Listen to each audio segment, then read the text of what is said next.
शायद ऐसी उम्मीद नहीं थी कि जिस तरह का शोषण आज देश के अंदर इन संस्थाओं को कब्जा करके और पूरी तरीके से मनुवादी सोच को देश में लागू करने का काम किया जा रहा है। आज उसी को लेकर संविधान को बचाने की यात्रा हमारे SC/ST के राष्ट्रीय चेयरमैन ने कॉल किया, जिसमें OBC वर्ग को, SC/ST माइनॉरिटी, PDA, पिछड़े, दलित, आदिवासी और माइनॉरिटी 85% आबादी को आज हमने अपना संदेश दिया है कि देश में 12 और 13% लोग जो मनुवादी सोच रखते हैं इस देश को तोड़ने का काम कर रहे हैं। ये देश ना पहले कभी टूटा है ना आज हम टूटने देंगे। लेकिन जो वकील हैं वो कह रहे हैं कि मुझे दिव्य शक्ति परेशान कर रही थी कि ये लगातार जो इस तरीके के स्टेटमेंट या किसी भी जरिए से अपमान कर रहे थे सनातन का। एक तरफ प्रधानमंत्री कहते हैं बायोलॉजिकल हूँ, एक तरफ मनुवादी सोच के व्यक्ति कहते हैं मुझे रात भगवान सपने में आए और उन्होंने कहा कि मुझे कुछ करना है। अरे आपको करना तो अच्छे काम कीजिए जो संस्कार हमें सनातन धर्म देता है। सनातन धर्म हमेशा हर एक के धर्म की, सम्मान की, जातीय बिरादरी में सबको भाईचारा का संदेश देता है। एक तरफ वो लोग हैं जो देश को तोड़ रहे हैं, एक तरफ वो लोग हैं जो जोड़ने का काम कर रहे हैं। सामाजिक संस्थाओं में लेकर एक देश के अंदर केवल और केवल एक व्यक्ति है जो देश में सारी संस्थाओं को जोड़ने का काम करता है, उसका नाम है राहुल गांधी जी। आज राहुल गांधी जी और माननीय खड़गे जी पूरे देश के अंदर मानवता की, भाईचारे का संदेश लेकर पूरे देश में जा रहे हैं और दूसरी तरफ भारतीय जनता पार्टी और RSS और इनके साथ प्रधानमंत्री का पूरा अमला जमला, चाहे शासन और प्रशासन जिस तरीके से आज देश पर कब्जा करके पिछड़ों को, दलितों को, माइनॉरिटी को, आदिवासियों को प्रताड़ित कर रहे हैं, ये ज्यादा लंबे समय चलने वाला नहीं है। और अब देश के अंदर आज आगाज हो गया है। आज पूरे देश भर के जिला मुख्यालयों पर हमारे आदरणीय राजेंद्र पाल गौतम जी और अनिल जैन जी के नेतृत्व में राहुल गांधी जी के संदेश को लेकर के आज हमने संविधान को बचाने की यात्रा निकाली है। मैं दिल्ली प्रदेश का अध्यक्ष होने के नाते मैं पूरी दिल्ली वासियों से अपील करता हूं कि अपने घरों से निकलिए और अब बर्दाश्त नहीं करेंगे, ये तानाशाही नहीं चलने देंगे। लेकिन जो वकील हैं वो कह रहे हैं कि अगर ऐसी हरकत फिर हुई मैं फिर करूंगा, उन्हें ना कोई अपराध बोध है और दोबारा करने की चेतावनी दे। यही इसी बात यही है। क्या ये सरकार इस तरीके से सरकार चलता है? क्या देश का संविधान बाबा साहब और आज महात्मा गांधी जी की आत्माएं आज रोती होगी? क्या ये भारत हम बना के आए थे? अरे आज गोडसे की विचारधारा को तुम जिंदा करने में लगे हो। गांधी विचारधारा इस देश में पहले भी रही है, आज भी। हम संविधान को बचाने के लिए चाहे हमारी जान भी चली जाए, चाहे हमें जेलों में जाना पड़े, लेकिन हम संविधान को ना टूटने देंगे ना बटने देंगे।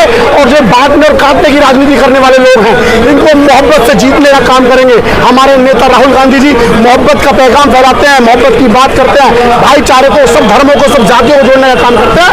ये हम हमेशा पहले भी और आज भी जब जब देश पर इस तरह की विपत्ति आई है तब तक कांग्रेस पार्टी ने इस देश को आजाद कराने से लेकर 2025 के इस भारत को बनाने का काम कांग्रेस ने किया और हम वही काम करते रहे। लेकिन RSS पे आप हमला बोल रहे हैं। RSS के मोहन भागवत कहते हैं कि सब सनातनी है, सबका एक ही जो मूल निवासी है, मतलब सबकी संस्कृति एक है, दलित हो, पिछड़ा आदि सब एक ही है भारत। क्या मोहन भागवत जी बताएंगे सनातन धर्म क्या कहता है? सनातन धर्म कहता है सबको साथ लेके चलना है, पूरा विश्व हमारा भाई है। मोदी जी एक तरफ कहते हैं, मोदी जी क्या कहते हैं कि इनको बांटो और काटो।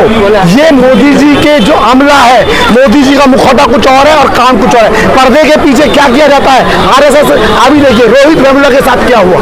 हमारे 7 तारीख को हरियाणा के अंदर IPS पूरण कुमार के साथ क्या हुआ। इतना प्रशासन, इतना अधिकारी, उनके सीनियर ऑफिसर्स ने हरियाणा के सरकार के कैबिनेट से लेकर के, कैबिनेट सचिव से लेकर के और तमाम SP और पूर्व SPओ ने जिस तरह DIG ने उनको प्रताड़ित किया, आखिर में उन्हें मजबूर होकर के आत्महत्या करनी पड़ी। उनकी धर्मपत्नी जो IAS है उन्होंने लिखित में दिया, आज पढ़ने का उनका बयान और एक FIR दर्ज करने के बाद ऐसे लोगों को तत्काल जेल में भेजना चाहिए, कड़ी से कड़ी सजा हो, ताकि भविष्य में कोई और दूसरा पूरण कुमार जैसा हादसा ना हो या रोहित वेमुला जैसा कांड ना हो, या जो आपने देखा होगा अमेठी रायबरेली में हरिओम वाल्मीकि जैसा जिस तरीके से उस आदमी को सरेआम पीट के मार दिया, उन्होंने लास्ट में राहुल गांधी जी का नाम लिया। उन्हें लगता है देश को कि राहुल गांधी जी एक ऐसे व्यक्ति हैं जो देश में आज मजबूती से लोगों की सुरक्षा कर सकते हैं। देश में एक मजबूत का नारा जो कहते हैं डरो मत, आप डरो मत का नारा देते हैं तो राहुल गांधी देते हैं, और किसी देश में नहीं दिया। लेकिन योगी में बाबा कह रहे हैं कि सब सनातनी है और सबको सुरक्षित रहना है तो सनातन में आ जाओ। सनातन ये कहता है सबको अपने अपने धर्म, और देखिए ये हिंदुस्तान की परंपरा, इंडिया की परंपरा, भारत का ये तो भारत कहता है हिंदू मुस्लिम सिख ईसाई इस देश में सब भाई भाई का नारा, और आज से नहीं है, सदियों से है। अरे ये कहते हैं कि आज मुसलमानों की जनसंख्या आएगी, कब जगह नहीं, हिंदू और मुसलमान के पूरे देश में ना रोजगार की बात है, ना महिलाओं के सम्मान की बात है। आज महिलाओं के साथ किस तरह अत्याचार हो रहा है, युवाओं को नौकरी नहीं है, बेरोजगार अच्छे दिन लाएंगे, 2 करोड़ रोजगार हर वर्ष देंगे। मोदी जी आज 11 वर्ष हो गए, 22 करोड़ युवाओं को रोजगार दिया। अरे 22 करोड़ युवाओं को आपने सड़कों पर मरने को मजबूर कर दिया। आज नौकरी सेक्टर नौकरी नहीं है, युवाओं पे नौकरी नहीं है, और वो कहते हैं तलवार निकालो आरएसएस में जाओ, आरएसएस के कैंप ज्वाइन करो। तो बचाना है सर, ये धर्म ऐसे बचेगा? हम अपने साथियों को, अपने भाइयों को, इस परंपरा का हम कत्ल कर दें तो ये धर्म बचेगा? कोई धर्म नहीं सिखाता। अब ये तो हमारी परंपरा का अपमान करेगा तो उसको तो किसने सनातन का अपमान वो कर रहे हैं जो सनातन का झूठा ढोंग कर रहे हैं। कोई सनातन का विरोध नहीं कर रहा। आज सनातन धर्म में मानने वाले, मैं खुद सनातनी हूँ, इनसे बड़ा सनातनी मैं हूँ, लेकिन मुझे पता है कि प्यार और भाईचारा हमारे संस्कार हमें क्या दिए, हमारे माता पिता ने इस देश को क्या दिया।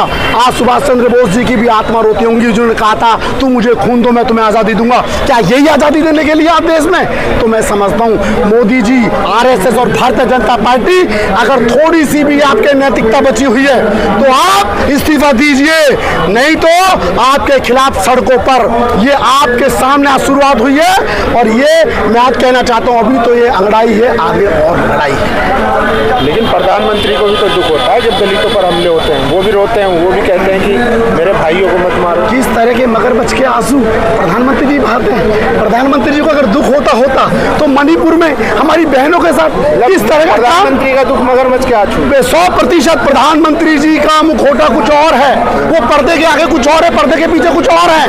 मोदी जी, मैं आपसे विनम्रता से कहना चाहता हूं कि आज पीड़ित हैं, पिछड़े, दलित, माइनॉरिटी और आदिवासियों को आज आपसे जो उम्मीद थी वो सब खत्म हो चुकी है। अब जरा सी भी नैतिकता है तो अपने पूरे मंत्रिमंडल को लेकर के इस्तीफा दीजिए और वापिस कांग्रेस की सरकार देश में लाएंगे।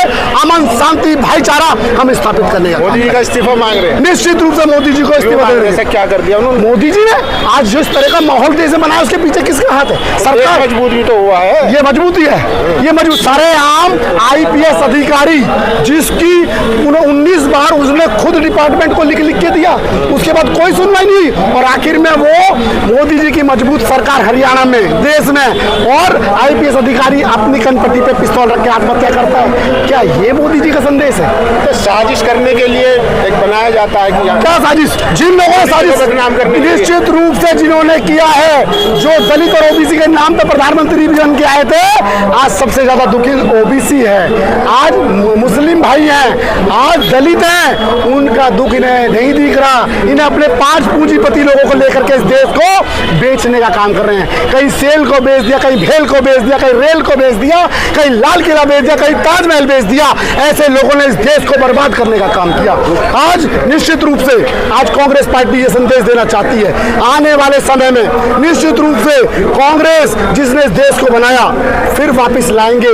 किसान का, मजदूर का, दलित का, महिलाओं का, युवाओं का फिर दोबारा से वो खुशहाल सपना पूरा होगा और अच्छे दिन कांग्रेस लेके आएगी। चलिए, आप कह रहे दुखी कर दिया, लेकिन देखिए ओबीसी 27 मंत्री बना दिए, दलित जो है वो राष्ट्रपति बन चुके हैं मोदी सरकार में, आदिवासी अब राष्ट्रपति हैं, सीजीआई दलित हैं, और क्या चाहिए? इतना तो मजबूत हुआ है। माफ कीजिए, मुझे बड़ा दुख होता है जिस राष्ट्रपति महोदय की बात कर रहे हैं, अभी हौज खास के अंदर मंदिर है, वहाँ राष्ट्रपति जी गई थी, आपको मालूम है क्या हुआ? उनके कैबिनेट के 2 मंत्री मंदिर के अंदर खड़े और राष्ट्रपति जी को अंदर नहीं जाने दे रहे। वहाँ के पंडित और पुरोहित कहते हैं कि ये अपमान है, क्या है कि दलित है इसलिए अंदर नहीं जाएंगी। अरे माफ कीजिए, आप दलितों को दिखावा करते हो, जब मंदिर में आप घुसने नहीं देते। आज भी वही मनुवादी विचारधारा जो हजारों साल से जो मन बना रहा, इन मनुवादियों की हम दादागिरी नहीं चलने देंगे। इस बात का हमें निश्चित रूप से विरोध है और आज उसी को लेकर के हमने संविधान बचाना, लोकतंत्र बचाने के लिए आरएसएस उदारवादी बन गया है, सबको साथ लेकर चल रहा है। सीजीआई साहब की माता को इनविटेशन देता है आरएसएस अपने प्रोग्राम में, और राष्ट्रपति को बुलाता है। कितने लोगों को राम मंदिर के उद्घाटन में राष्ट्रपति जी थी क्या? मैं आपसे पूछना चाहता हूँ, बताइए आप राष्ट्रपति जी गई? बुलाया राष्ट्रपति जी को? तो कोविंद जी को बुलाया? आप बताएं। आज मुझे दुख होता है कि हमारा राष्ट्रीय मीडिया भी कहीं ना कहीं सच्चाई की बात नहीं करता। माफ कीजिएगा, आज यदि मीडिया अपनी जिम्मेदारी निभाना शुरू करे, मैं समझता हूँ जिस तरह देश के अंदर आक्रोश है, जिम्मेदारी नहीं निभा रही। निश्चित रूप से मीडिया को सच्चाई दिखानी चाहिए।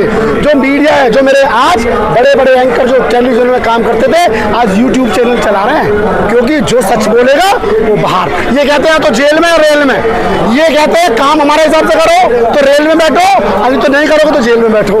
तो इस तरह का रोज आए दिन अधिकारियों पर, किसी भी स्तर पर प्रशासन के अब आगे क्या जो आरोपी हैं जिन्होंने जूता मारा था वो कह रहे हैं मैं फिर करूंगा अगर ऐसी हरकत हुई। फिर करेंगे उनके खिलाफ। आज तो हमने शांतिपूर्वक, ऐसे लोगों को हम जेल भिजवाएंगे।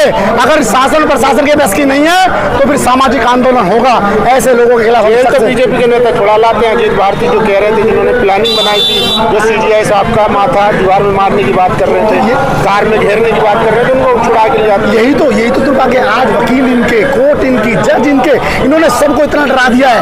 आज डर का माहौल देश में। तभी कहता हूँ, राहुल गांधी जी कहते हैं कि डरो मत। जो नहीं डरेगा वो कांग्रेस और राहुल गांधी के साथ रहेगा। जो डरेगा वो इनकी वॉशिंग पाउडर वाली जो मशीन है जिसमें धुलाई करते हैं, और सब जितने आरोपी लोग थे आज सब भारतीय जनता पार्टी में ज्वाइन हो गए हैं। और जो सच्चाई के साथ, जो भगत सिंह, सुभाष चंद्र बोस, गांधी जी और बाबा भीमराव अंबेडकर जी के सपनों को पूरा करना चाहते हैं, वो कांग्रेस के साथ चलेंगे, राहुल जी के साथ चलेंगे, निडर होकर रहेंगे और इस देश को बचाने का, संविधान को बचाने का, लोकतंत्र में विश्वास रखने का काम करेंगे। तो दिल्ली में एफआईआर नहीं होती, आप लोग बेंगलुरु में एफआईआर करवा रहे हैं। देखिए, दिल्ली में कोई सुन नहीं रहा। जहाँ नहीं सुनेगा क्या करें? गूंगी और बेरी सरकार, पता इनको सब कुछ हो रहा है, उसके बाद भी सुनना चाहता। तो इसलिए आज साथियों मैं आपसे कहूंगा, जागरूक मीडिया के माध्यम से मैं कहना चाहता हूं, आज वक्त आ गया है, वक्त आ गया है। और कांग्रेस पार्टी तो वो पार्टी है जिसने देश को आजाद कराया।